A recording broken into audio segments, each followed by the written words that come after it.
An archaeologist in Egypt is unwrapping a body that has been dead for 1,600 years. Routine stuff at first. Roman period, small tomb, a man wrapped and buried the way thousands of people were. Then they reach the abdomen, and there is a piece of paper lying against it, not an amulet, not a spell.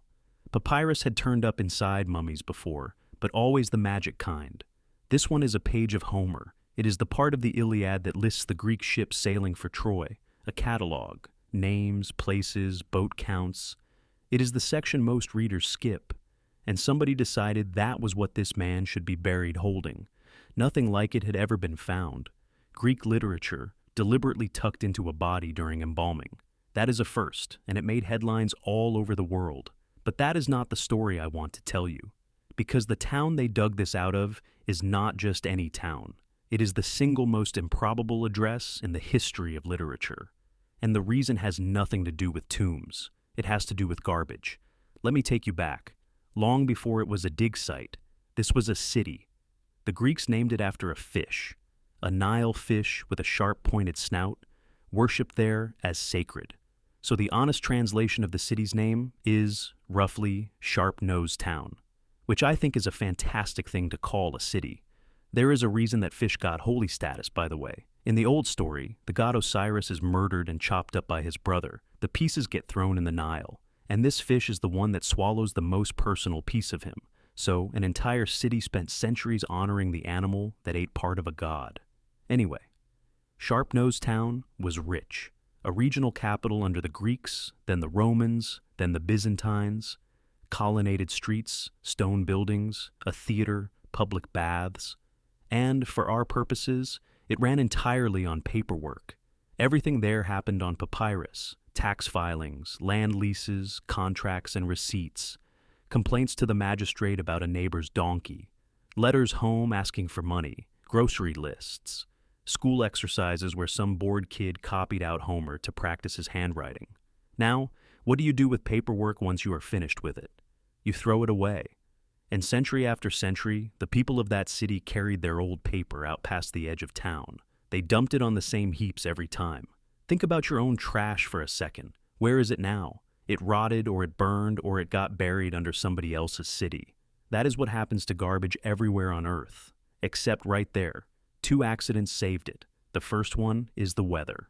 In that part of Egypt, it does not rain. Anything sitting above the groundwater simply does not rot. It dries out.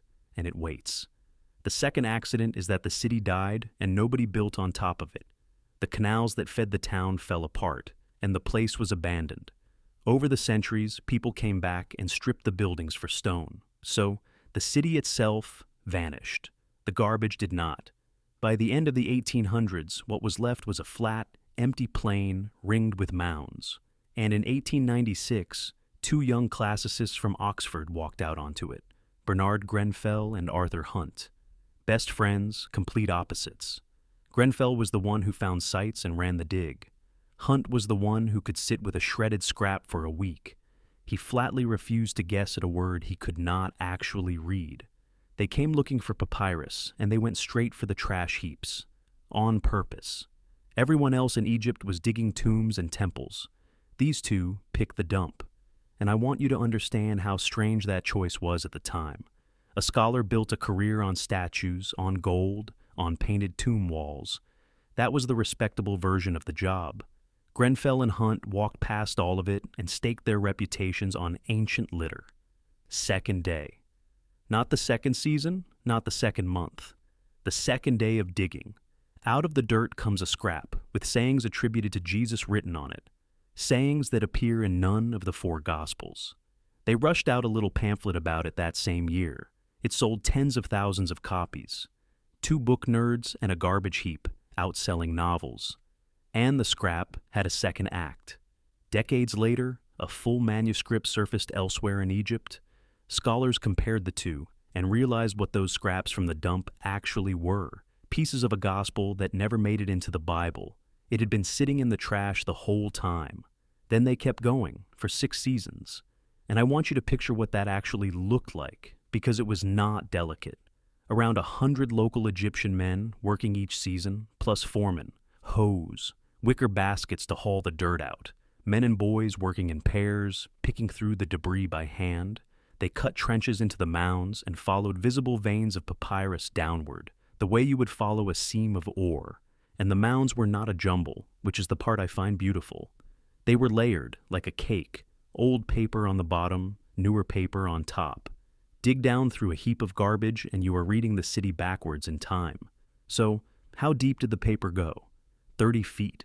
A 3-story building of layered garbage, packed solid with writing. Grenfell said they were pulling papyrus out by the basketful. One roll traveled home to England, packed inside a repurposed biscuit tin. An actual cookie tin, with the brand still printed on the lid. So, what was in there? Start with the part that rewrote literature.